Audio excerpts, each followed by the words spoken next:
Antes que me julguem, deixem-me explicar. O AVC deixou-me mais lenta, mais silenciosa, mas não mais fraca. Embora eles não vissem as coisas dessa maneira. A minha filha disse que acolher-me era um fardo demasiado pesado, a menos que eu lhe desse 150 mil euros. Eu não gritei. Não discuti. Apenas sorri. Meti a mão na minha pasta e entreguei-lhe uma única folha de papel, aquela que a afastava de tudo. A casa, o fundo fiduciário, o futuro. Ela pensou que eu estava destroçada, mas eu passei toda a minha vida a preparar-me para esta traição. E ela caiu direitinha na minha armadilha. As chuvas de novembro fustigam as janelas panorâmicas do apartamento no Parque das Nações, um som constante que serve de banda sonora à minha nova e diminuída existência. Tento dar mais um passo com esta maldita bengala de 4 apoios, o alumínio frio arranhar o chão de madeira flutuante que a minha filha, Catarina, insiste em manter imaculado. 3 semanas desde o acidente vascular cerebral e cada movimento continua a ser uma pequena batalha. Uma vitória quando consigo chegar à casa de banho sem ajuda, uma derrota quando o copo de água treme tanto na minha mão que acabo por encharcar o meu roupão de seda. A casa da Catarina é um santuário ao minimalismo moderno, um cenário de revista de decoração onde cada objeto tem o seu lugar designado e eu, a sua mãe, tornei-me o elemento dissonante. A intrusa que deixa marcas de borracha da bengala no tapete branco felpudo. Ela diz que eu deveria usar as pantufas que me comprou. A sua voz é suave como veludo, mas os seus olhos fixam-se nos meus pés descalços como se eu tivesse cometido um crime de lesa majestade. Lembra-me também que a fisioterapeuta disse para eu não arrastar os pés. Eu aceno e sorrio. É o sorriso que aperfeiçoei durante 30 anos como diretora de uma escola secundária em Évora, aquele que diz estou a ouvir-te enquanto esconde um oceano de pensamentos revoltos. Peço desculpa, querida, às vezes esqueço-me. O Tiago, o seu marido, mantém o olhar fixo no prato, sempre a evitar o conflito, sempre a fingir que não vê o espetáculo que se desenrola à sua frente. A Leonor, a minha neta, lança-me um olhar rápido de cumplicidade antes de voltar a mergulhar no ecrã do telemóvel. Aos 17 anos, ela é a única alma nesta casa que parece ver para além da minha nova fragilidade. O jantar decorre como todos os outros desde que cheguei. Conversas superficiais sobre o trabalho da Catarina na agência imobiliária de luxo, sobre um cliente difícil que queria um T5 com vista para o rio por uma pechincha, sobre como a economia afeta o mercado. Ninguém me pergunta como me sinto, se tenho dores, se sinto falta da minha independência, do cheiro à terra molhada do meu jardim em Évora. Quando criei os meus filhos sozinha, depois de o Arthur morrer tão cedo, imaginei que a velhice seria diferente. Que haveria calor, respeito, talvez até uma admiração tranquila por ter navegado sozinha aquelas águas turbulentas, trabalhando turnos duplos para que eles tivessem as oportunidades que eu nunca tive. Mas agora, aos meus 71 anos, sinto um frio que nada tem a ver com o tempo úmido de Lisboa. A primeira vez que ouvi a palavra fardo foi 3 dias depois da minha chegada. Estava a descansar no quarto de hóspedes, o meu quarto agora, quando as vozes da Catarina e do Tiago se infiltraram pelo corredor. Não era minha intenção escutar, mas as paredes destas casas modernas são surpreendentemente finas. Ela dizia que não podiam continuar assim, que entre os meus medicamentos e as consultas, a situação estava a custar-lhes uma fortuna. A sua voz era tensa, controlada, como quando negocia um contrato. O Tiago, com a sua voz quase inaudível, respondeu que eu era a mãe dela, o que esperava ela que fizessem. E foi então que a Catarina desferiu o golpe. Esperava que eu reconhecesse o sacrifício que estavam a fazer. Que aquela casa não se pagava sozinha e agora tinham mais uma boca para alimentar, para não mencionar o tempo que ela perdia a levar-me às consultas. Fiquei imóvel, a dor no peito nada tinha a ver com as sequelas do AVC. O Tiago ainda murmurou algo sobre a minha pensão de reforma, e a Catarina riu-se, um som desprovido de qualquer alegria. Perguntou-lhe se ele achava que a minha pensão de professora cobria tudo. E acrescentou que, além disso, eu tinha as minhas poupanças, o dinheiro que tinha acumulado durante anos enquanto eles se matavam a trabalhar para pagar as hipotecas. Era justo que eu contribuísse.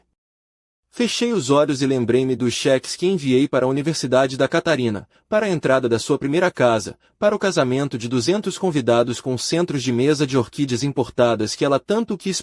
Naquela noite, dormi pouco. Perguntei-me se o AVC tinha sido apenas o início da minha decadência, ou se tinha sido também o começo de uma revelação. A avó, a Leonor, sussurrou à porta do meu quarto na manhã seguinte: trouxe-te um chá. Aos seus 17 anos, ela é tudo que a Catarina não era na sua idade, ponderada, observadora, generosa sem esperar nada em troca.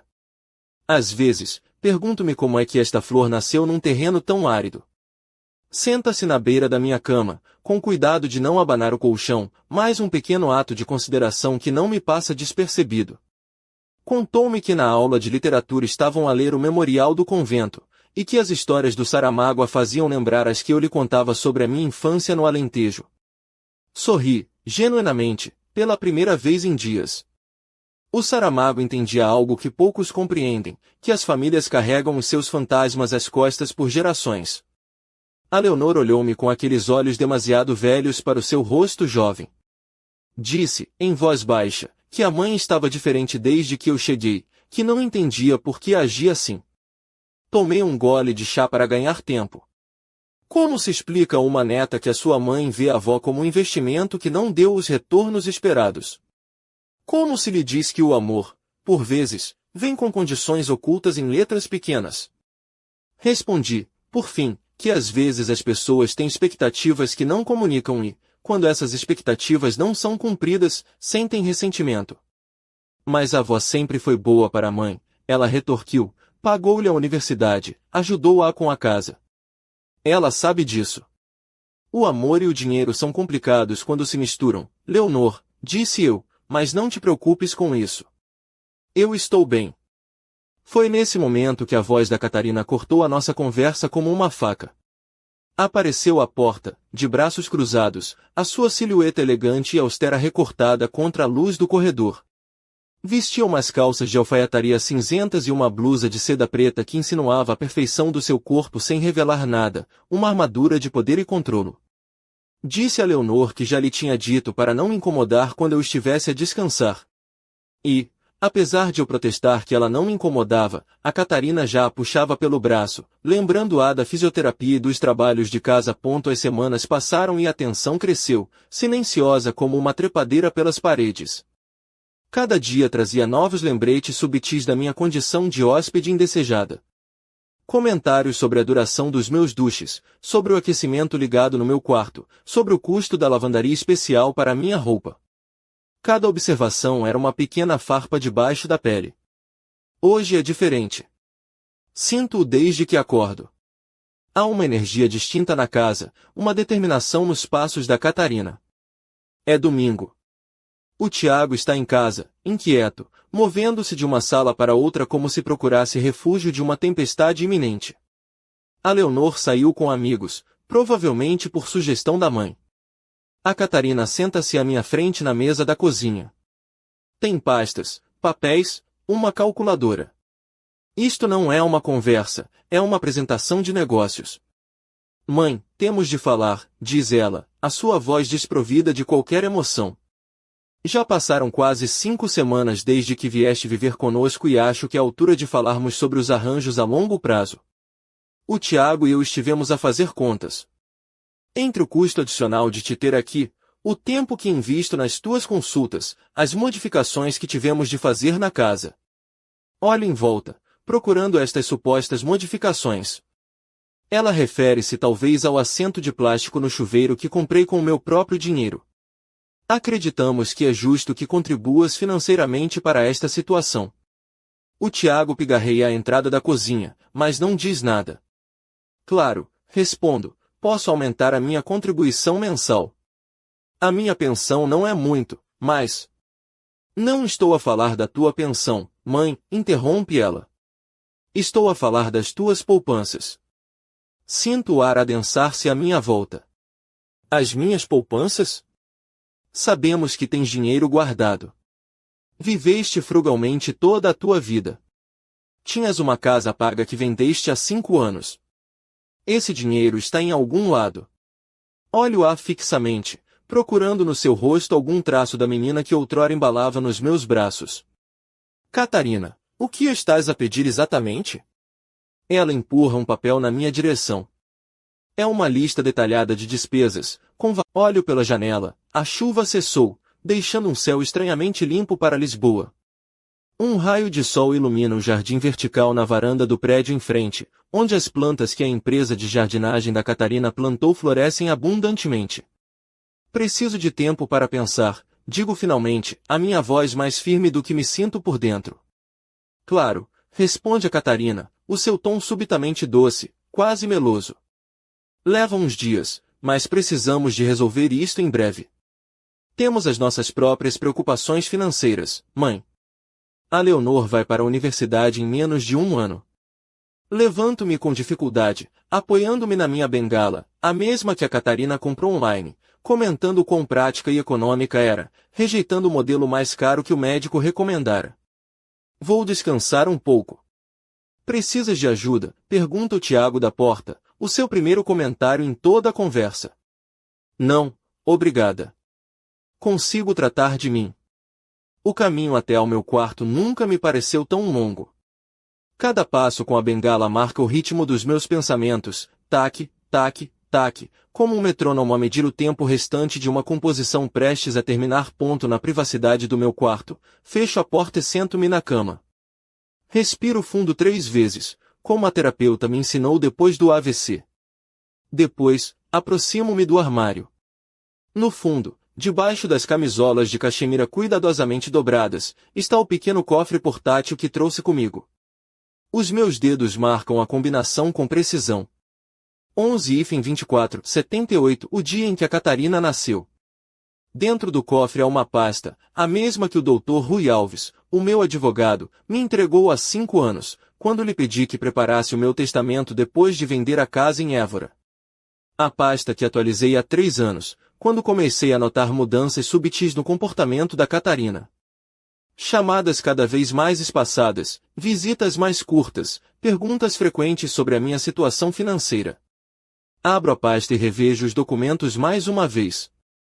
O fundo fiduciário, as procurações, as instruções específicas sobre como proceder se alguma vez me sentisse vulnerável ou ameaçada.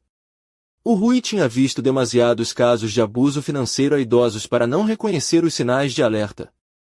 A família pode ser o nosso maior consolo ou a nossa maior ameaça, Emília, disse-me ele na altura. É melhor estar preparada e nunca precisar, do que precisar e não estar preparada. Seguro os papéis nas mãos e penso na minha filha na cozinha, a calcular o valor da minha existência com a mesma precisão com que vende apartamentos de luxo. Pego no meu telemóvel e marco um número que conheço de cor. Rui, sou eu, a Emília. Preciso de o ver, o mais depressa possível. Está na hora. Desligo e olho para a fotografia na minha mesa de cabeceira. A Catarina e eu, sorrindo na sua formatura da universidade. Eu, com o orgulho a brilhar nos olhos, ela com um braço à volta dos meus ombros e o outro estendido, mostrando o diploma como um troféu. Pergunto-me em que momento o amor se transformou em investimento. Em que momento a minha filha deixou de me ver como mãe e começou a ver-me como um ativo a liquidar. Guardo a pasta no cofre e fecho. O clique do mecanismo soa como uma promessa. Amanhã começará a minha verdadeira recuperação. Não apenas do AVC que enfraqueceu o meu corpo, mas da ilusão que tem enfraquecido o meu coração durante anos. Deito-me na cama e fecho os olhos. Pela primeira vez em semanas, durmo profundamente, sem medo do amanhã. Acordo com a primeira luz da alvorada a filtrar-se pelas cortinas. Por um momento, sinto a desorientação que acompanha cada manhã desde o AVC. Onde estou? Que dia é hoje? Depois, como uma onda que rebenta na praia, as memórias de ontem inundam a minha mente. A pasta de cálculos da Catarina, o seu ultimato mal disfarçado, a minha chamada para o Rui. Olho para o relógio. 6h17 da manhã. A casa ainda dorme. Perfeito. Sento-me lentamente, consciente de cada músculo dorido. Visto-me com uma lentidão deliberada. Calças de lã confortáveis, uma blusa de algodão que abotou com uma dificuldade que seria cômica se não fosse irritante, e um cardigã leve. No espelho da casa de banho, observo o meu reflexo. O meu rosto mudou, há uma ligeira queda do lado esquerdo que os estranhos provavelmente não notariam, mas que eu vejo todas as manhãs. No entanto, os meus olhos continuam os mesmos. Diretos, claros, determinados. Bom dia, Emília, digo em voz baixa. Hoje é o dia em que recuperas a tua vida. Pego no telemóvel e envio uma mensagem ao Rui, confirmando nosso encontro para as 10 horas. Depois, preparo uma pequena mala com os documentos que vou precisar, a minha identificação, o cartão do banco que raramente uso. Às 7h30, ouço movimento na cozinha. O Tiago é sempre o primeiro a levantar-se. Respiro fundo e saio do meu quarto. Bom dia, Tiago, saúdo enquanto entro na cozinha. Ele sobressalta-se ligeiramente. Café? Pergunta, a evitar o meu olhar. Sim, por favor. Enquanto ele serve a chávena, comento casualmente que tenho uma consulta médica, um check-up de rotina.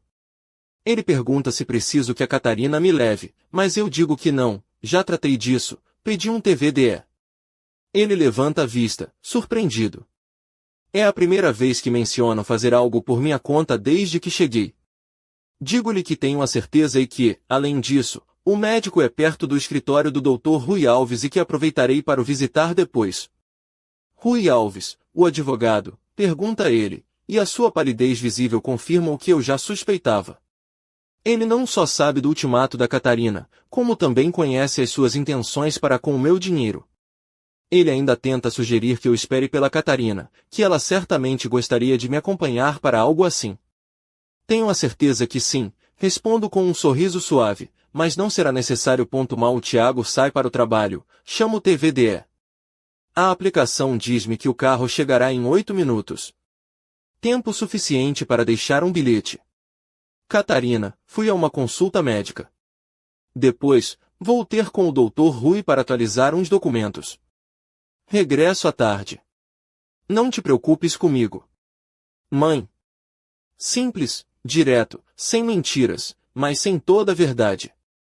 O motorista é amável e ajuda-me com a bengala. Leva-me primeiro a uma clínica CUF em Alvalade. O Dr. Mendes, um neurologista jovem e brilhante que me tem acompanhado, recebe-me calorosamente. Digo-lhe que preciso de um favor profissional. Preciso que ele avalie a minha capacidade mental e que o documente, hoje. A compreensão ilumina os seus olhos. Ele já viu o suficiente para entender o que não estou a dizer. Durante a hora seguinte, respondo a perguntas, resolvo quebra-cabeças, demonstro que a minha mente continua tão afiada como sempre. Ele assina o relatório, capacidade mental plena para tomar decisões financeiras e legais complexas. Guardo cuidadosamente na minha mala. É a minha armadura. O escritório do Rui fica a apenas algumas ruas de distância. Decido caminhar. Cada passo com a bengala é um lembrete da minha vulnerabilidade física, mas também da minha determinação. O escritório é moderno, todo em vidro e aço. O Rui levanta-se quando entro.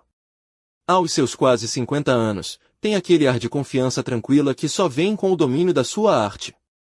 Veste um fato azul escuro impecavelmente cortado, a camisa branca a realçar o seu bronzeado. Os seus olhos castanhos, inteligentes e calorosos, examinam-me com preocupação. Emília, diz ele, tomando as minhas mãos entre as suas. É bom vê-la. Igualmente, Rui, embora as circunstâncias pudessem ser melhores. Ele ajuda-me a sentar e senta-se numa cadeira ao meu lado, não atrás da sua imponente secretária. Um pequeno gesto que diz volumes. A sua chamada preocupou-me, admite. Aconteceu o que temíamos. Aceno, tirando os documentos da minha mala. Entrego-lhe primeiro a lista de despesas da Catarina, depois o relatório do Dr. Mendes. Ele examina-os, a sua expressão a tornar-se mais grave a cada linha que lê. 150.000 euros, murmura ele. Por cuidar da própria mãe. Aparentemente, o meu valor diminuiu com os anos, respondo com uma ironia que não consegue esconder a dor. Durante as 2 horas seguintes, revemos e assinamos documento atrás de documento. Cada assinatura é um tijolo no muro que estou a construir entre o meu dinheiro e a ganância da Catarina. A revogação de todas as procurações. A ativação do fundo fiduciário, transferindo todos os meus bens para sua proteção. A modificação dos beneficiários, removendo a Catarina completamente e nomeando a Leonor como herdeira, com o Rui como fiduciário até ela completar 25 anos. A casa da Helena parece ter absorvido décadas de risos e conversas. Livros empilhados em todas as superfícies, chávenas de chá esquecidas entre páginas marcadas, fotografias a preto e branco que contam histórias sem palavras. Tão diferente do minimalismo estéril da Catarina. Estamos sentadas na sua pequena cozinha, a beber um chá de cidreira enquanto o entardecer tinge as paredes de tons dourados. A Helena preparou uma refeição simples, uma sopa de legumes reconfortante, fatias de pão alentejano e queijo fresco. Pequenas considerações que não são anunciadas como sacrifícios. Então, diz a Helena depois de um silêncio confortável, como achas que ela vai reagir? Não precisa de especificar quem. Ambas sabemos. Com fúria, respondo, a rodar a chávena entre as mãos. Primeiro com incredulidade, depois com indignação, e finalmente com raiva pura. Tens medo? Pergunta ela. Considero a pergunta por um momento. Não da Catarina, não fisicamente. Mas tenho medo de enfrentar a realidade de que a minha própria filha me vê como um meio para um fim. A Helena acena, os seus olhos azuis, ainda brilhantes apesar da idade, olham-me com compreensão. Somos amigas há mais de 50 anos. Ela esteve lá quando fiquei viúva aos 32, quando tive de criar 2 filhos com um salário de professora, quando finalmente tirei o meu doutoramento enquanto trabalhava a tempo inteiro. Sabes, diz ela, sempre me perguntei por que eras tão generosa com a Catarina, mesmo quando era evidente que ela não valorizava os teus sacrifícios. É minha filha, Helena. O João também é teu filho, e nunca exigiu nem metade do que deste a ela. É verdade. O meu filho mais novo, que agora vive em Kyoto a ensinar inglês, raramente pede ajuda. Falamos todas as semanas por videochamada e ele está sempre mais preocupado comigo do que consigo mesmo.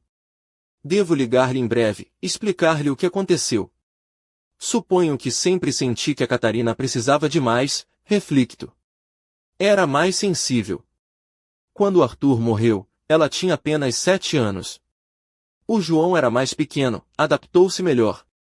Isso não explica os seus 40 anos seguintes de comportamento, aponta Helena, sempre direta. O meu telemóvel, que tem vibrado intermitentemente desde que cheguei, começa a tocar com insistência.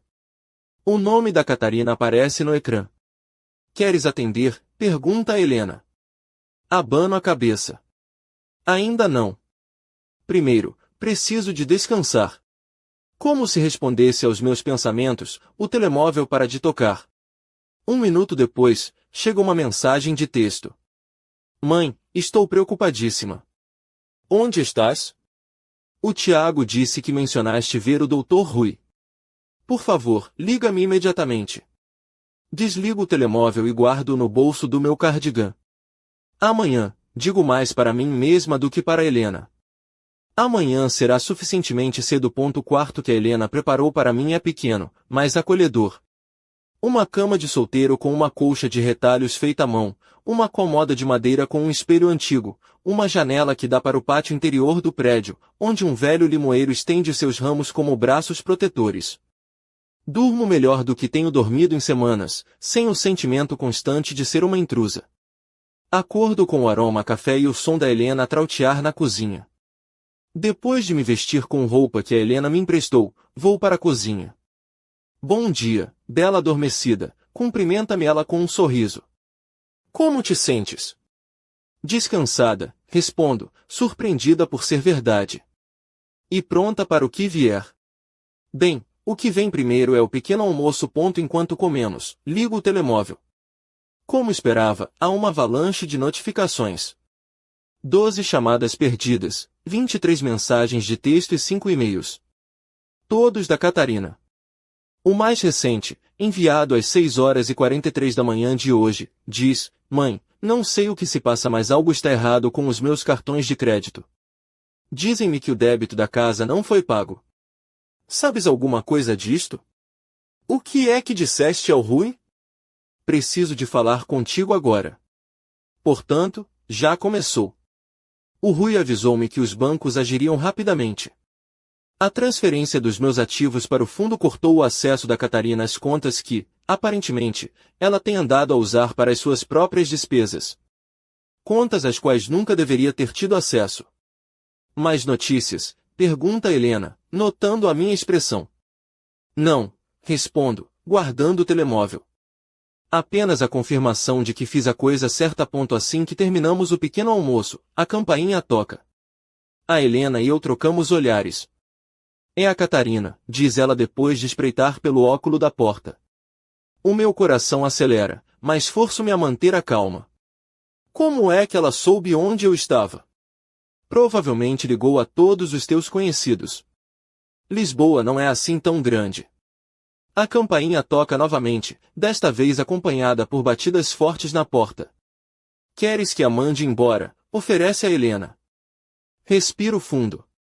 Não. Tenho de enfrentar isto. Caminho lentamente até a porta. Quando abro, a Catarina está lá, o rosto congestionado pela raiva. O seu cabelo, normalmente perfeito, está despenteado. Veste um trench coat bege caro, mas até ele parece amarrotado pela sua fúria. Mãe, que raio se passa? Exige ela, sem sequer me cumprimentar. Tento entrar, mas mantenho a minha posição na porta. Bom dia, Catarina, respondo com calma. Por favor, baixa a voz. Os vizinhos da Helena não precisam de fazer parte disto. Parte de quê?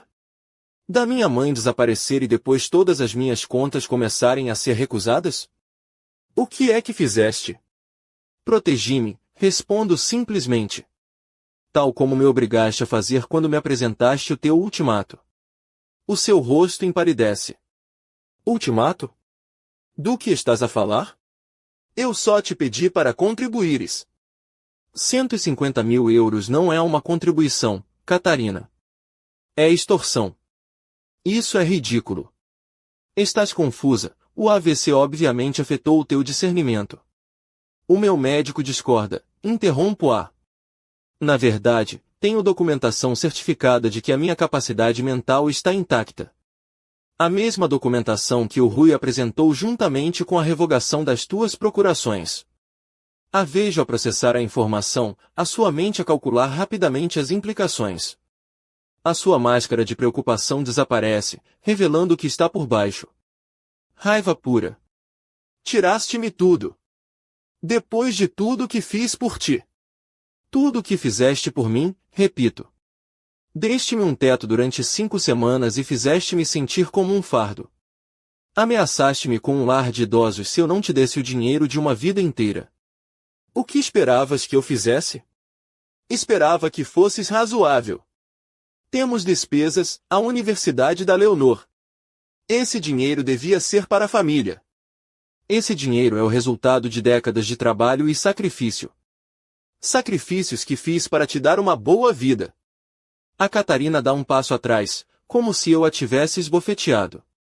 Por um momento, vejo um vislumbre de vergonha nos seus olhos, mas é rapidamente substituído por algo mais duro.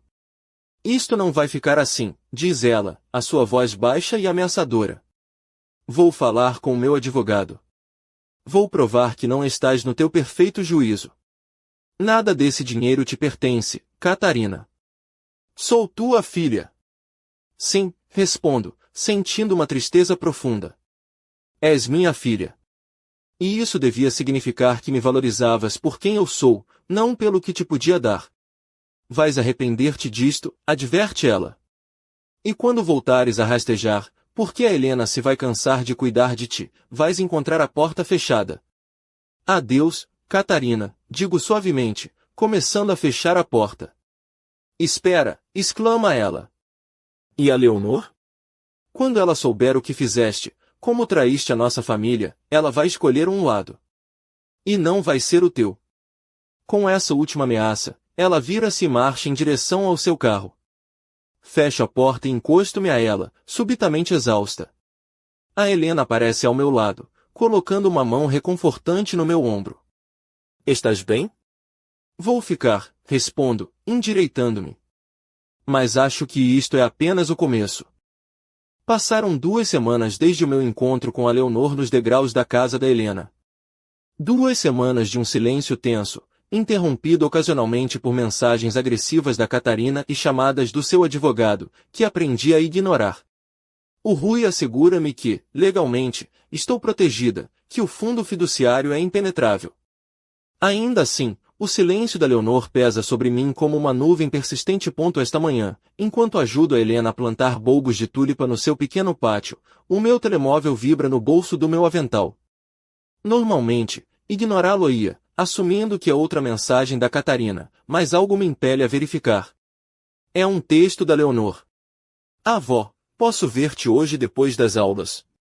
O meu coração dá um salto. Respondo imediatamente. Claro. Estarei à tua espera. A Helena nota a minha expressão. Boas notícias? A Leonor vem visitar-me. O seu rosto ilumina-se. Isso é maravilhoso, Emília. Sim, respondo, embora uma preocupação se aloje no meu peito. Ela vem para se reconciliar ou como emissária da Catarina? Não importa, digo a mim mesma. É a minha neta, e vou recebê-la de braços abertos, independentemente do motivo. Passo o resto da manhã a preparar a casa. Não que precise de limpeza, a Helena mantém tudo impecável, mas preciso de ocupar as minhas mãos, os meus pensamentos. Faço bolachas de aveia, as favoritas da Leonor desde que era pequena. Reorganizo os livros no quarto de hóspedes, que agora é meu. Mudo as flores da jarra da mesa de jantar. Às 15h45, a campainha toca. Respiro fundo antes de abrir a porta. A Leonor está lá, com a sua mochila da escola pendurada no ombro, vestindo o uniforme do seu colégio privado. Parece cansada, com os ombros ligeiramente caídos, mas quando me vê, um pequeno sorriso ilumina o seu rosto. Olá, avó. Leonor, digo, abraçando-a. Ela responde ao abraço com força, surpreendendo-me com a sua intensidade. Entra, querida. Acabei de fazer bolachas. Conduzo-a à cozinha, onde Helena já preparou o chá e dispôs as bolachas num prato. Depois dos cumprimentos, a Helena menciona discretamente que tem de ir ao seu clube de leitura, dando-nos privacidade. Quando ficamos sozinhas, a Leonor parece relaxar visivelmente. Pega numa bolacha e morde-a, fechando os olhos por um momento. Sabem ao mesmo, diz ela com suavidade. Exatamente como as fazias quando eu ia à tua casa depois da escola. A mesma receita. Algumas coisas não precisam de mudar. Comemos em silêncio por uns minutos, o tic-tac do relógio de parede a marcar o tempo. Finalmente, a Leonor pousa sua chávena e olha-me diretamente. As coisas em casa estão más. Aceno, esperando que ela continue. A mãe está obcecada em recuperar o acesso às tuas contas. Fala com advogados o tempo todo. O pai mal está em casa, acho que não suporta atenção. E ela para, a sua voz a quebrar-se ligeiramente. Sinto-me presa no meio de tudo. Estendo a minha mão sobre a mesa e pego na dela. Lamento, Leonor. Nunca quis que fosses afetada por isto. A culpa não é tua, responde ela com uma firmeza que me surpreende. Tenho pensado muito estas 2 semanas. A recordar coisas. Como a mãe sempre falou da casa da avó como se fosse uma posse que eventualmente seria dela. Como contava com o teu dinheiro para coisas como as nossas férias ou a renovação da cozinha. Fico em silêncio, permitindo-lhe processar os seus pensamentos. Encontrei outra coisa, continua ela, abrindo a mochila. Tiro uma pasta manuseada. Estava a procurar na secretária da mãe, a tentar entender melhor o que se estava a passar. Encontrei isto. Ela abre a pasta e mostra-me o conteúdo. São extratos bancários, mas não das contas normais da Catarina e do Tiago. São de uma conta em meu nome, mas com a Catarina como cotitular e assinante autorizada. Uma conta que eu nunca abri. Não entendo, digo, a estudar os documentos. Eu nunca autorizei isto. Eu sei, responde a Leonor, a sua voz apenas um sussurro. Olha para a assinatura. Examino mais de perto e vejo a minha suposta assinatura nos documentos de abertura de conta. É uma imitação convincente, mas definitivamente não é a minha caligrafia. Ela falsificou a minha assinatura, murmuro, a realização a atingir-me como um soco físico. Desde quando é que ela anda a fazer isto? Pelo que pude ver, há cerca de 3 anos. Pouco depois de venderes a tua casa. Fecha os olhos, a tentar assimilar esta nova traição. Não é só que a Catarina quisesse o meu dinheiro agora. Ela tinha estado a planear apropriar-se dele durante anos. Por que me estás a mostrar isto, Leonor? Pergunto por fim, embora ache que conheço a resposta. Por que precisava que soubesses que acredito em ti? Que entendo por que fizeste o que fizeste. Ela faz uma pausa, respirando profundamente. E por que preciso da tua ajuda? Da minha ajuda? Os seus olhos enchem-se de lágrimas. Não consigo continuar a viver lá, avó. Não depois de ver tudo isto. Não depois de ouvir falar de ti como se fosses apenas dinheiro a andar. Quero mudar-me para cá, se for possível. O meu coração para por um segundo antes de acelerar. Leonor, és menor de idade. A tua mãe tem a tua custódia legal. Eu sei. Mas faço 18 anos daqui a 5 meses. E, entretanto, talvez pudéssemos falar com um advogado, ver se há opções. Olho para esta jovem que cresceu tão rápido, que teve de enfrentar verdades tão duras a uma idade em que deveria estar preocupada com bailes de finalistas e exames. Já falaste com a tua mãe sobre como te sentes? A Leonor abana a cabeça. Sempre que tento abordar o assunto, ela muda de conversa ou diz-me que não entende os assuntos dos adultos. E quando mencionei que queria visitar-te, ela simplesmente explodiu. Disse que estavas a manipular-me, que em breve eu veria que não vale o investimento. As suas palavras atingem-me com força. Reconheço o padrão. A mesma manipulação emocional que a Catarina aperfeiçoou ao longo dos anos. Leonor, suspiro, apertando a sua mão. Lamento tanto. Não é culpa tua, repete ela, limpando uma lágrima. Mas preciso de sair de lá. Preciso de um lugar onde possa respirar. Aceno lentamente, considerando as implicações. Vou falar com o Rui, digo finalmente. Veremos que opções temos. Entretanto, és sempre bem-vinda aqui, pelo tempo que precisares. A Leonor sorri através das lágrimas. Obrigada, avó. 3 dias depois, o Rui recebe-nos no seu escritório. Ele concordou em reunir-se conosco para discutir as opções. Enquanto esperamos, noto que a Leonor morde o lábio. Vai correr tudo bem, digo-lhe em voz baixa. O Rui entra, cumprimenta-nos calorosamente e senta-se à nossa frente. Bem, diz ele, legalmente, é complicado. A Leonor é menor de idade por mais alguns meses. Sem uma razão que constitua abandono ou abuso, seria difícil mudar a custódia. No entanto, continua ele, há algumas opções. A Leonor poderia solicitar a emancipação legal. Ou um acordo de custódia temporária, o que exigiria que a Catarina assinasse. Ela nunca vai assinar, murmura Leonor. Provavelmente não, concede o Rui.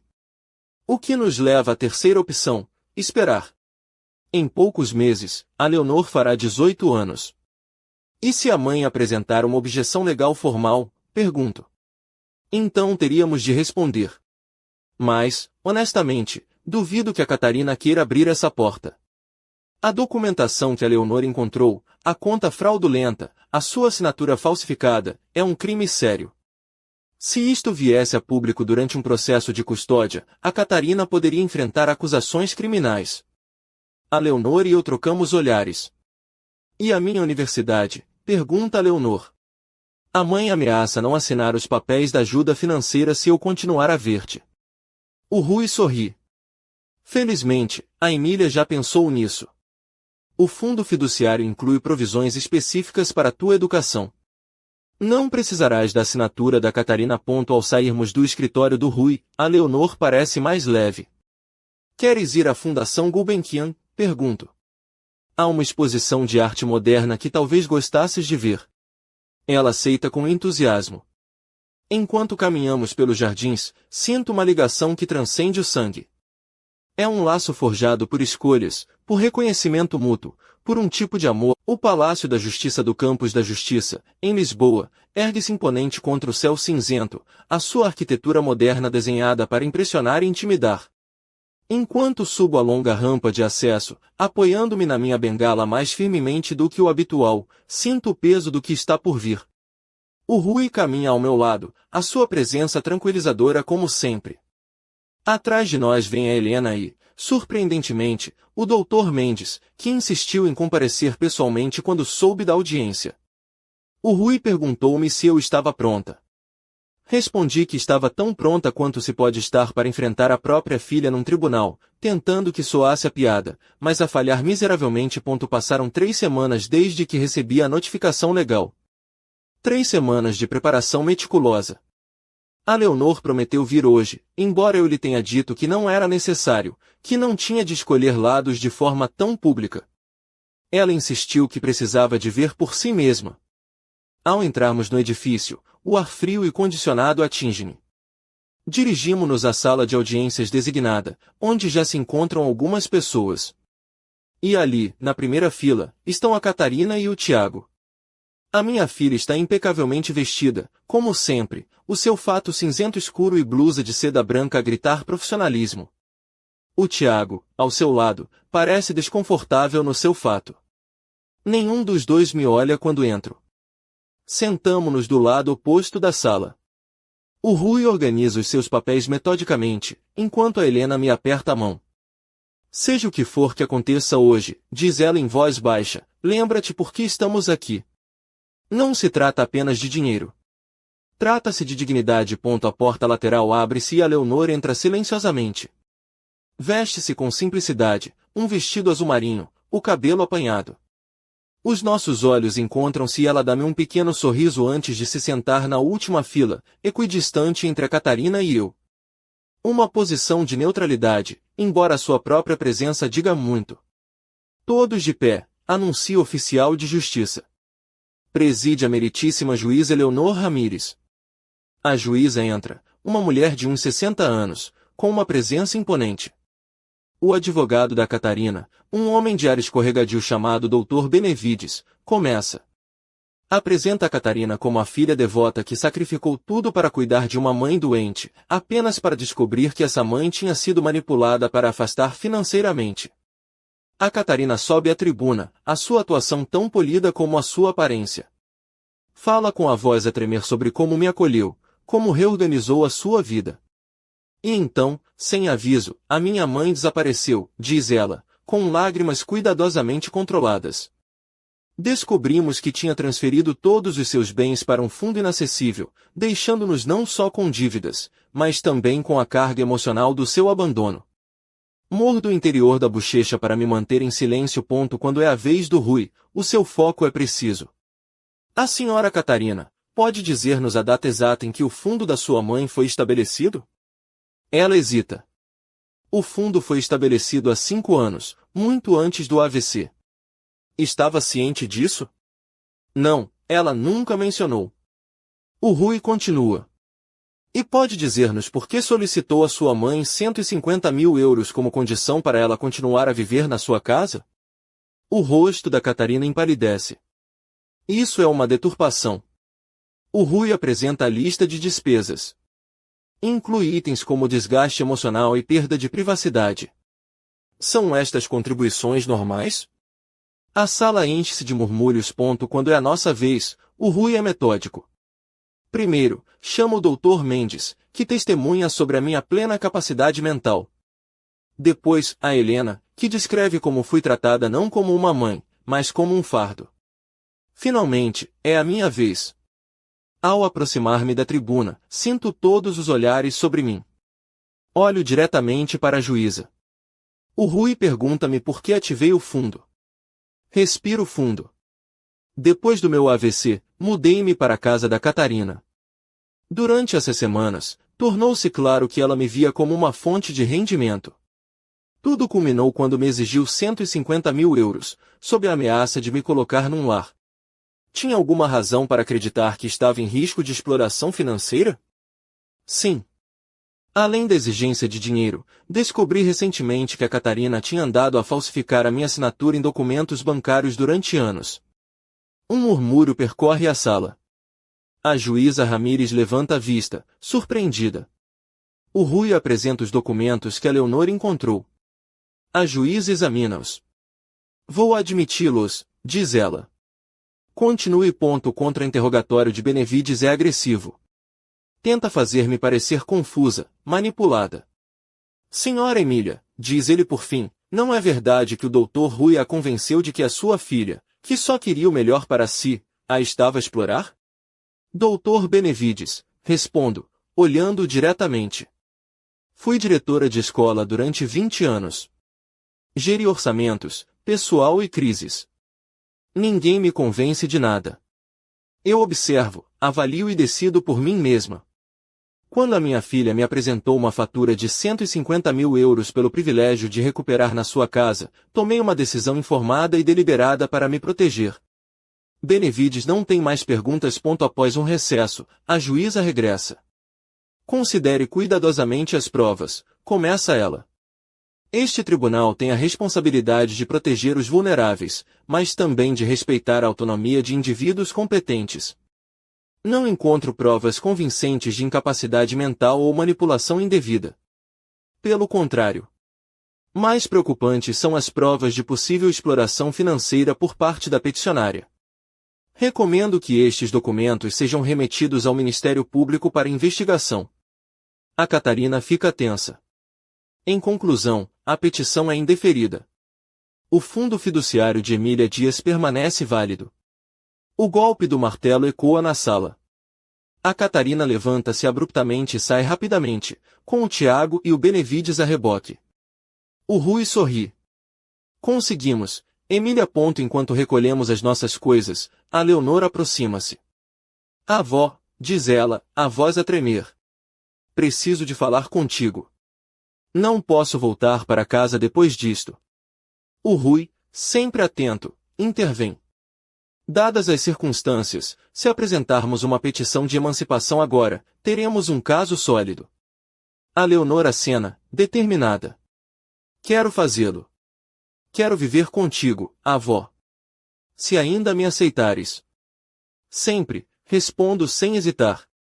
Saímos do tribunal juntos, uma família escolhida. Enquanto descemos a rampa, vejo a Catarina ao longe, de pé junto ao seu carro, a observar-nos. Os nossos olhares cruzam-se, por um momento, penso ver algo mais do que raiva nos seus olhos. Talvez arrependimento.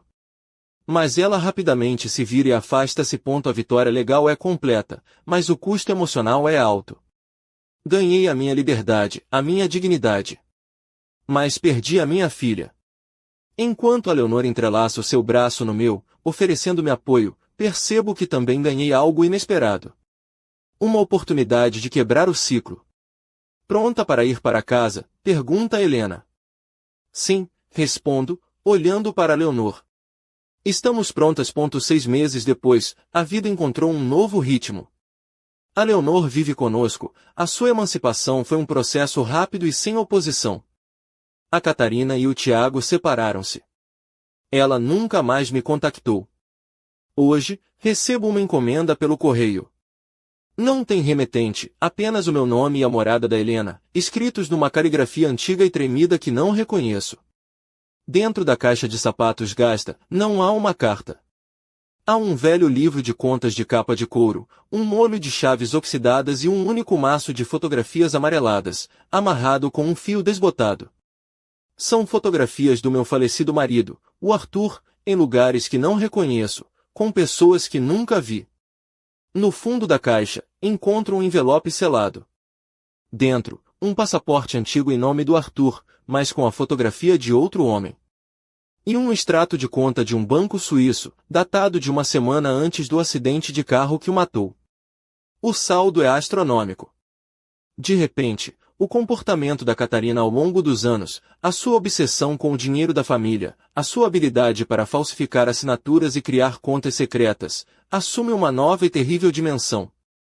Não era um padrão que ela tinha criado. Era um padrão que ela tinha herdado. E o acidente do meu marido, percebo com um frio que me gela a alma, talvez não tenha sido um acidente.